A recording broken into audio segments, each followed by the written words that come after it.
नमस्कार दोस्तों, मैं एजाज अहमद आपको अपने चैनल हिस्ट्रीनामा में स्वागत करता हूं। आज मैं आपको पढ़ाऊंगा चरक के बारे में, जो चरक ने अपने ग्रंथ चरक संहिता में बयान किया है। जो पहले पार्ट में या 33 अध्यायों में या बाद के हिस्सों में जो भी बयान किया हुआ है, उन सब के बारे में मैं थोड़ा सा बताना चाहूंगा। इसमें चरक ने कहा है कि हर एक डॉक्टर को जो भी ट्रीटमेंट करता है, जो उपचार करता है, उसे अपने पेशेंट को अपने पुत्र की तरह ध्यान रखना चाहिए, अपने बेटे की तरह मानना चाहिए। इस तरह से जब उसकी भावना होगी तब वो इलाज कर पाएगा ठीक से, यानी कि मन से तभी इलाज करेगा कि इसको मुझे किसी ना किसी तरह से ठीक करना ही है, अवॉइड नहीं करेगा पेशेंट को। कहने का मतलब यह है, देखिए अपना ही कोई बच्चा हो और उसे डॉक्टर को ऑपरेशन करना हो तो शायद उसके हाथ कांपेंगे और वो ठीक से उसे इलाज नहीं कर पाएगा। यहाँ पे जस्ट उलट बात कही गई है। यहाँ पे ये कहा गया है कि केयर ज्यादा करना। यहाँ ऑपरेशन की बात नहीं हो रही है, यहाँ उसके केयर की बात हो रही है। बिल्कुल अपने औलाद की तरह से, अपने बच्चे की तरह से उसका ध्यान रखना है और उसे पूरा करना है, इलाज हर तरह से उसे ठीक करने की कोशिश करना है।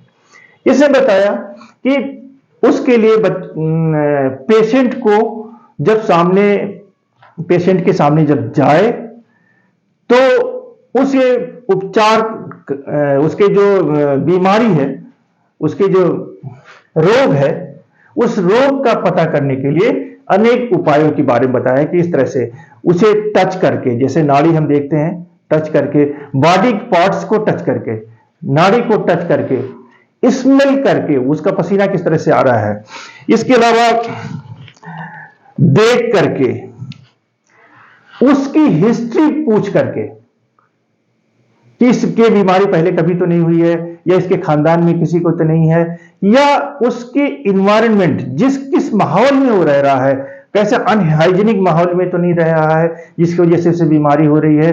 ये तमाम सारी चीजें एक डॉक्टर को मरीज की जानना जरूरी है, यानी मरीज को सारी चीजें डॉक्टर को मालूम होना चाहिए, तभी वो अच्छी मेडिसिन कर सकता है।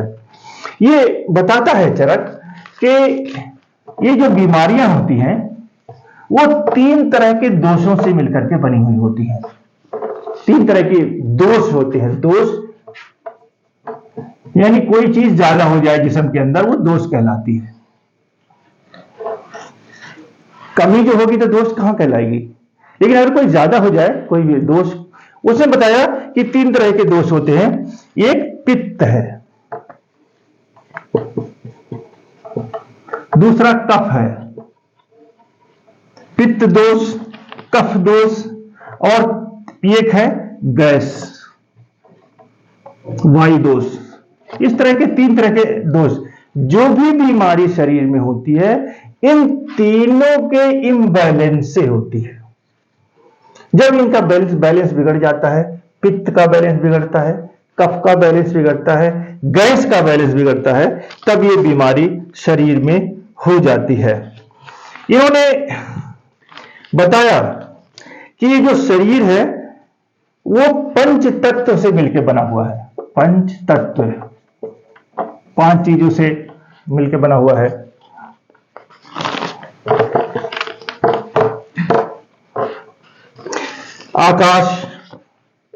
आकाश, ईथर, इसके बाद हवा, एयर, इसके बाद धरती, अर्थ, इसके बाद हम देखते हैं पानी, वाटर, चौथा हो गया। एक और बच रहा है, वो है अग्नि यानी फायर। इन्होंने बताया कि ये 5 चीजें हैं हमारे शरीर में मौजूद होती हैं, जिन्हें हम पंच तत्व कहते हैं। इसे हम भेद देते हैं। ये है आग, पानी, और ये अर्थ यानी मिट्टी, ये हवा, ये आसमान, ये सारी चीजें हमारे शरीर में मौजूद हैं। और ये दोष जो है हमारे, इन्हीं को प्रभावित करते हैं, इन दोषों इसको प्रभावित करते हैं। किस तरह से क्या है, जैसे वायु दोष है, वायु आकाश और इससे मिला हुआ है। हमने बताया ना एक दोष, वायु दोष या गैस जो है, ये दोष हो गया, यानी कि ईथर से और आकाश और हवा से मिलकर के बना हुआ है। इसके बाद हम देखते हैं पित्त दोष, जो पित्त पानी और आग से, पित्त जब ज्यादा हो जाता है तो जलन सी महसूस होती है, या पानी वो निकलता है, जैसे वो पानी जैसा रसाव मुंह से निकलने लगता है, तो ये पित्त दोष हो गया। ये आग और पानी से मिलकर बना हुआ है। इसके बाद हम देखते हैं पानी और पृथ्वी से मिलकर बना हुआ है कफ, कफ दोष, यानी जो भी कफ निकलता है हमारे बॉडी से, ये इसमें पानी होता है और मिट्टी होती है। तो इस तरह से हम देखते हैं तीनों दोष, गैस और ये तीनों दोष जो है, ये 5 तत्वों से मिलकर के बना हुआ है। याद रहे ये पंच तत्व है। और ये किसने बताया, चरक ने बताया, ये पंच तत्वों से मिलकर के बना हुआ है। और यही बीमारी, अगर किसी ने गैस, पित्त, कफ इसकी स्टडी ठीक से कर ली तो वो तमाम सारी बीमारियों का इलाज कर लेगा कि कौन सी वजह से, किस तरह की मेडिसिन, गैस की बीमारी है किस तरह की मेडिसिन, पित्त की बीमारी है किस तरह की मेडिसिन, कफ ज्यादा है तो किस तरह, उसको कम करने के लिए वो दवाएं बनाई जाती हैं, बताई जाती हैं।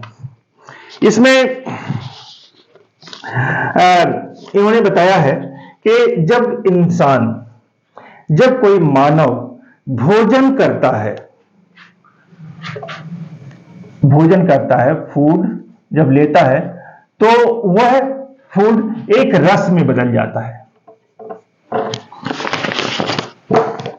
रस में बदल जाता है। और वो रस जो है फिर आगे ब्लड, बोन मैरो और मसल्स यानी मांस, इन सब में तब्दील होता है। तो इस तरह की बातें बताई इन्होंने कि ये सब में यही सारी चीज पंच तत्व है।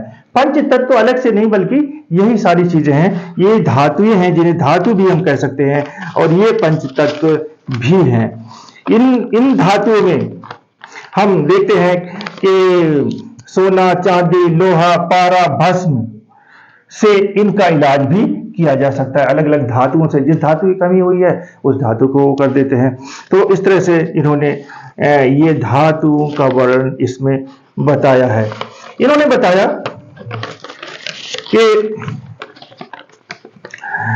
जो रस है वो रस है, ब्लड है, मांस है, वसा है, अस्तमक्षा है, वीर्य है, सीमन, ये सारी चीजों में तब्दील होता है। ये धातुएं मानी जाती है और इन धातुओं में वो ब्लड खाना तब्दील होता है और वो अफेक्ट करता है तमाम सारे और दूसरे धातुओं को। जो इस तरह से जो दवाएं होती हैं वो भी इन्हीं पंच तत्वों से बनाई जाती हैं, जो हमारी बॉडी में जाके रिएक्शन करती हैं और या फायदा करती हैं या नुकसान करती हैं। क्योंकि अगर बराबर की मात्रा में दी जाती है तो फायदा करेगी, कम या ज्यादा होगी, कम से तो नुकसान नहीं होगी, लेकिन ज्यादा होगा तो नुकसान करेगी इसमें। इसके बाद हम देखते हैं, इसमें चरक ने बताया कि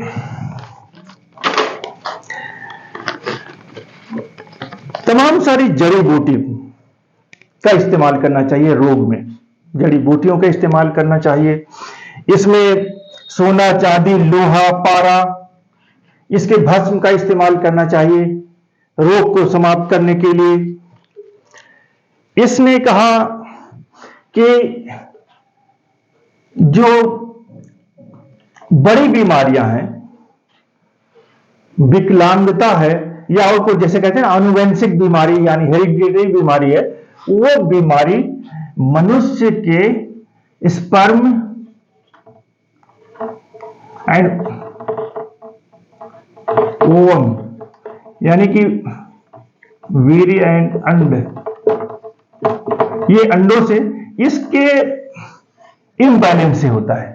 अगर बैलेंस बिगड़ जाता है, यानी कि अगर डिफेक्टेड ये चीजें हैं जो जाइगोट बनाती है, तब वो आनुवंशिक तौर से वो बीमार पैदा होता है। यानी कि कभी लंगड़ा हुआ या टीबी का बीमारी हो गया या और कोई दूसरी कमी आ गई किसी में, तो ये सारी बीमारी इसमें होती है। ये चरक ने बताया। इसने बताया कि जो नर या मादा बच्चे पैदा होते हैं, लड़का बच्चा हुआ, लड़की हुआ, इसमें इसने बताया कि ये सारी चीज कि पुरुष के वीर्य और स्त्री के रज की प्रधानता की वजह से होता है। यानी ये अगर ज्यादा किसका है, ये अगर वीर्य ज्यादा है, कहने का मतलब ये है कि इन्होंने जो बातें बताई हैं आज के समय में पूरी तरह परफेक्ट तो नहीं है, लेकिन एक टॉर्च बियरर की तरह से है। इनकी इसी पे रिसर्च करके आज मनुष्य इस बात पे पहुंचा है। यानी कि अगर अंडा है, एक है, तमाम सारे स्पर्म इसमें जा रहे हैं, तो अगर सपोज करिए 2 इंटर हो गए इसमें, तो यानी कि 2 हिस्सों में बट गया ये अंडा, यानी 2 जुड़वा बच्चे हो गए। सपोज करिए कभी कभी रेयर केसेस में 2 अंडे हैं, तो इसमें भी इस तरह से हो गए। तो यानी कि ये जो प्रधानता, यानी ज्यादा क्या चीज है उसके ऊपर डिपेंड करता है। अगर वीर्य ज्यादा है यानी स्पर्म ज्यादा है तो उस हिसाब से, या शक्तिशाली है तो उस हिसाब से ये उसमें जुड़वा बच्चे पैदा होना या कई सारे बच्चे पैदा होना या नर तथा मादा होना, ये सारी चीजों के ऊपर डिसाइड करता है। लेकिन नर मादा की पहचान भी इन्होंने बताई है कि कैसे पता लगा लिया जाए कि जो बच्चा पेट में पल रहा है वो नर है या मादा है। इसके लिए उन्होंने कहा, इन्होंने बताया कि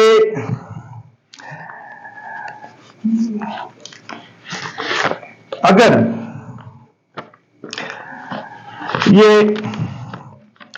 दाएं स्तन से दूध निकलता है किसी स्त्री के, तो समझ लिए नर है। दाएं स्तन से दूध निकलना, पहले दूध निकलना, पहले दायां पांव उठाए कोई स्त्री, दाएं बाएं आंख बड़ी लगे, नर नामों के वस्तुओं की इच्छा करे, चेहरे पर ज्यादा रौनक आ जाए, स्त्रियों के बीच रहना पसंद करे, पेट बाईं तरफ ज्यादा निकला हो, तो लड़का पैदा होगा। इसके विपरीत स्थिति में लड़की पैदा होगी।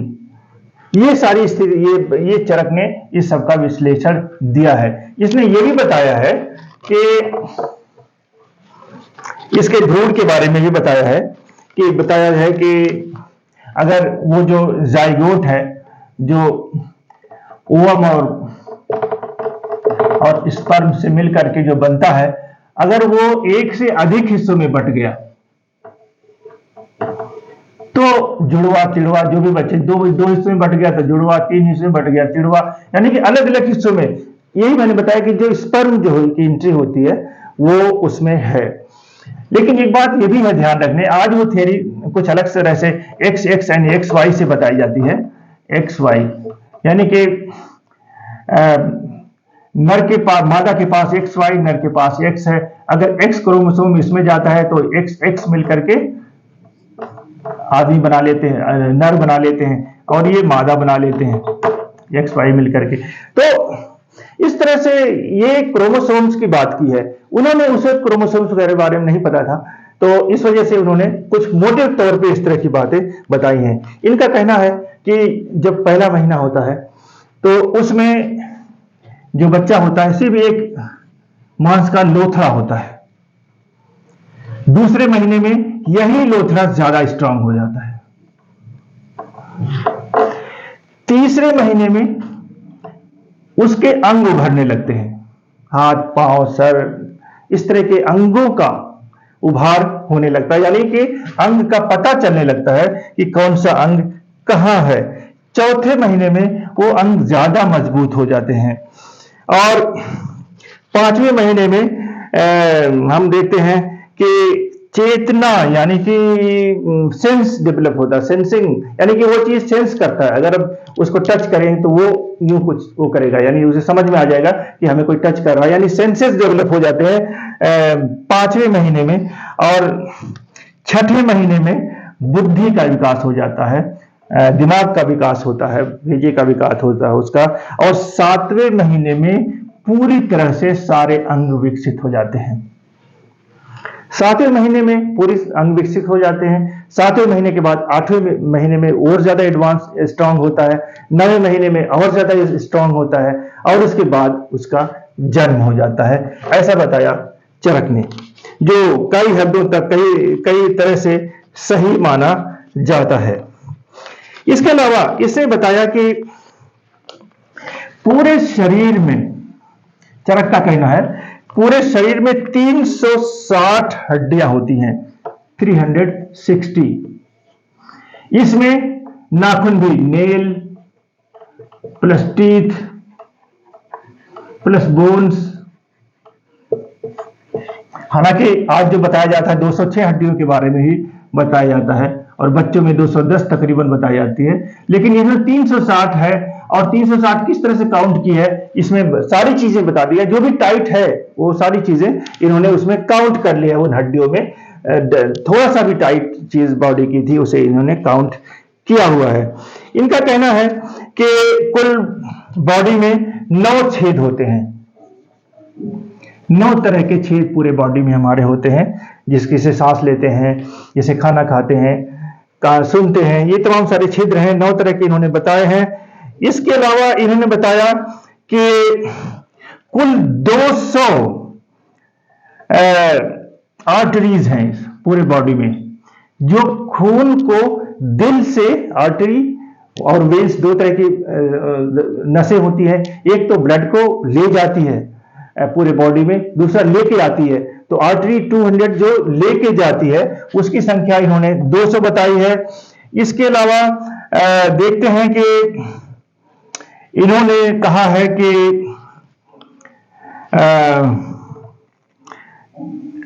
29,956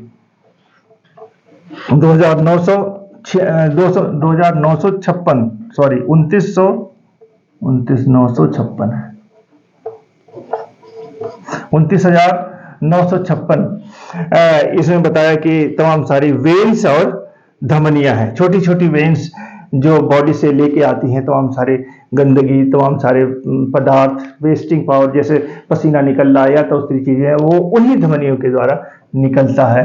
2900 यानी तकरीबन 3000 के आसपास, मोटे मोटे तौर पे हम 3000 लिख सकते हैं। 3000 तरह की शिराएं, धमनियां होती हैं। इसे बताया 900 तो होते हैं कनेक्टिव टिश्यू, स्नायु शिराएं कहते हैं इसको। स्नायु शिरा यानी कनेक्टिव टिश्यू, यानी कनेक्टिव टिश्यू क्या है, वह ऐसे मांस जो 2 चीजों को जोड़ते हैं आपस में। जैसे 2 हड्डियां हैं, बीच में एक कनेक्टिव टिश्यू लगा दिया गया, यानी जो लचीला होता है और जो उसको जोड़े हुए हैं। तो इस तरह से 900 तरह के होते हैं, यानी मांस को, एक पिंडली को किसी चीज से उससे जोड़ना, तो जो कनेक्ट करते हैं वो तकरीबन 900 स्नायु शिराएं इन्होंने बताया है। और 400 तरह की इन्होंने पेशियां बताया है, टिश्यूज बताया है। पूरे बॉडी में 400 तरह के टिश्यू होते हैं। और इन्होंने बताया कि इनका कहना है कि उस समय चरक जो थे, इनका ये भी मानना है कि इन सब के अलावा ये जो कफ, पित्त या गैस जो अधिक हो जाती है, इसके अलावा कुछ बैक्टीरिया भी होती है यानी छोटे छोटे ऐसे जीव होते हैं जिसे हम नेकेड आई नहीं देख सकते हैं, उस बैक्टीरिया से भी बीमारी होती है। बहुत सारी बैक्टीरिया, जिसमें क्षय रोग भी इन्होंने कहा, टीबी के बारे में भी इनको मालूम था, बैक्टीरिया के बारे में इनको मालूम था। ये तमाम सारी चीजें से बीमारियां होती हैं और उन सबके उपचार के बारे में इन्होंने बताया है कि उनका इलाज कैसे किया जाए। और भी तमाम सारे रूल्स बताए हैं। इन्होंने बताया है कि अगर किसी डॉक्टर के घर जाओ तो उसके घर की बातें दूसरी जगह लीक नहीं करना चाहिए। किसी डॉक्टर को पूरी तरह से वो तमाम सारी बातें अपने तक रखना चाहिए जो पेशेंट बताता है। तरह तरह की परेशानियां होती हैं एक पेशेंट के साथ, तरह तरह की गलतियां करता है एक पेशेंट, वो सारी गलती डेफिनेटली वो अपनी ट्रीटमेंट हिस्ट्री में बताएगा, तो वो से भी डॉक्टर को किसी से लीक नहीं करना चाहिए। ये तमाम सारी बातें चरख ने बताई है। आज बस इतना ही। नेक्स्ट टाइम दूसरे चैप्टर के साथ हाजिर होऊंगा। Thank you very much.